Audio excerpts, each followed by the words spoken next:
पाकिस्तान में पहली बार अरबों रुपए कमाने वाली मोबाइल कंपनी रंगे हाथों पकड़ी गई, मगर इस फैसले की कीमत क्या थी? 22 करोड़ से 50 करोड़ तक की रिश्वत की ऑफर, मगर एक अफसर ना बिका। फिर क्या हुआ, जाने असल अंदरूनी कहानी। जब ताकतवर नेटवर्क भी इंसाफ के आगे हार गया, 40 अरब रुपए का झटका कैसे लगा? एक अफसर ने ना सिर्फ रिश्वत ठुकराई बल्कि ऐसी जरब लगाई कि हाई कोर्ट भी फैसला ना बदल सकी। मोबाइल कंपनी की तारीख की सबसे बड़ी हार, 40 अरब रुपए का जुर्माना और इंसाफ की जीत। ये सिर्फ एक फैसला नहीं था, ये पाकिस्तान में ताकत और करप्शन के खिलाफ ऐलान जंग था। कैसे एक मोबाइल कंपनी ने रिकॉर्ड बदला, टैक्स चुराया और फिर भी बच ना सकी। जब वकीलों के दलाइल, पैसे की ताकत भी काम ना आई, अदालती फैसले ने भी सबको चौंका दिया। ये अफसर कौन है जिसने 50 करोड़ की रिश्वत भी जूते की नोक पर रख दी? फैसला जिसे रोकने के लिए पूरी ताकत झोंकती गई, मगर सच जीत गया।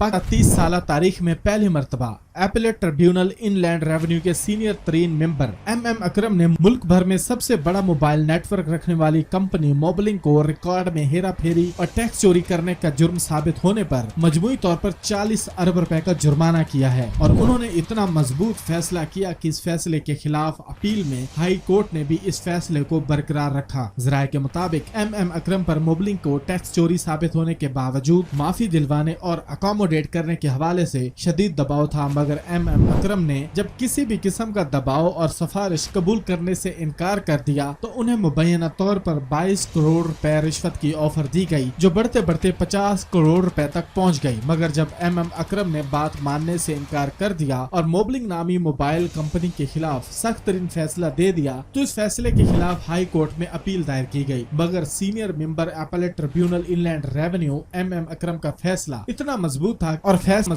और फैसले के साथ इतने सबूत थे कि बावजूद कोशिश के हाई बुकला की तमाम तर कोशिश की बावजूद भी किसी भी किस्म का रिलीफ ना मिल सका और एपेलेट ट्रिब्यूनल इनलैंड रेवेन्यू के सीनियर मेंबर का फैसला बरकरार रहा, जिस पर मोबलिंग कंपनी को 22 अरब रुपए का टैक्स डाला गया, जबकि 6 अरब रुपए एडिशनल टैक्स डाला गया। इनलैंड रेवेन्यू कानून के मुताबिक टैक्स चोरी, रिकॉर्ड में रद्दोबदल और हकायक को छुपाने के इल्जाम में तकरीबन 12 अरब रुपए जुर्माना आयद किया जा रहा है। इस तरह वफाकी हुकूमत के ज़ेली इदारे FBR को मजमूई तौर पर 40 अरब रुपए इस फैसले के बाद मिल रहे हैं। हाई कोर्ट की तरफ से एपेलेट ट्रिब्यूनल इनलैंड रेवेन्यू का मोबलिंग कंपनी के खिलाफ फैसला बरकरार रखे जाने के बाद FBR के वही सीनियर अफसरान अब इसका क्रेडिट लेने की कोशिश में दिन रात लगे हुए हैं, जो चंद हफ्ते पहले तक यही फैसला रुकवाने और मोबलिंग कंपनी की सहूलत कारी करने के लिए हर तरीके से कोशां थे। हालांकि तवज्जो तलब अमर ये है, ये वही अफसरान है जो senior member appellate tribunal inland revenue को रिकॉर्ड फराहम करने में भी रुकावटें डाल रहे थे।